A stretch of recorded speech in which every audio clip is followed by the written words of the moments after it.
Les 2 minutes citoyennes, un podcast du site viepublique.fr pour comprendre les notions et les concepts essentiels au cœur du fonctionnement des institutions et de la vie publique. Bonjour, je suis Bertrand, rédacteur pour le site viepublique.fr et je vais vous expliquer en quoi consiste la liberté d'expression.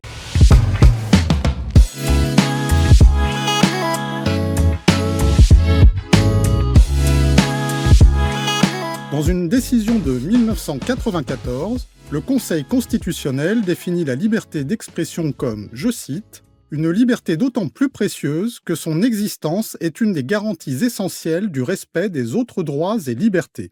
Ainsi, la liberté d'expression conditionne l'exercice d'autres droits et libertés tels que la liberté d'opinion, la liberté de la presse, la liberté de manifestation ou le droit de grève. » Alors en quoi consiste-t-elle ? La liberté d'expression est définie par 2 grands textes juridiques. D'une part, la Déclaration des droits de l'homme et du citoyen, qui la consacre dans le droit français, et d'autre part, la Convention européenne des droits de l'homme.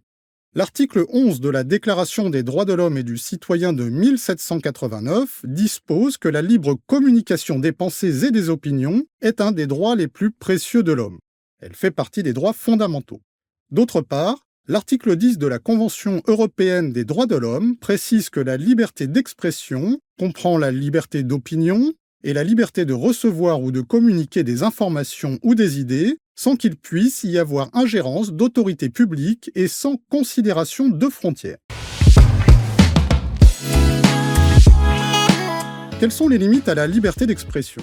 Tout en affirmant la liberté d'expression, l'article 11 de la Déclaration des droits de l'homme et du citoyen en pose les limites, je cite, « Tout citoyen peut donc parler, écrire, imprimer librement, sans risquer d'être sanctionné, sauf à répondre de l'abus de cette liberté dans les cas déterminés par la loi. » La Cour européenne des droits de l'homme définit ces abus. La liberté d'expression peut ainsi être limitée pour des motifs d'intérêt général, comme la sécurité nationale, la sûreté publique ou encore l'intégrité du territoire, mais aussi pour des motifs relatifs aux devoirs de réserve qui pèsent sur les agents publics tels que l'exigence d'un certain niveau de neutralité dans l'expression de leurs opinions, ou pour protéger les droits de la personnalité visant à éviter toute diffamation, discrimination ou atteinte excessive à la vie privée d'autrui.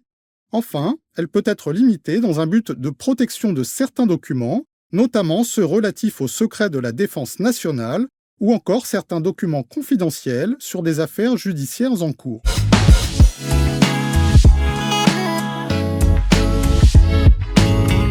Vous pouvez réécouter ce podcast et toutes nos séries sur vos plateformes préférées et notre chaîne YouTube.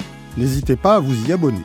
Et pour en savoir plus, rendez-vous sur notre site internet viepublique.fr et nos réseaux sociaux.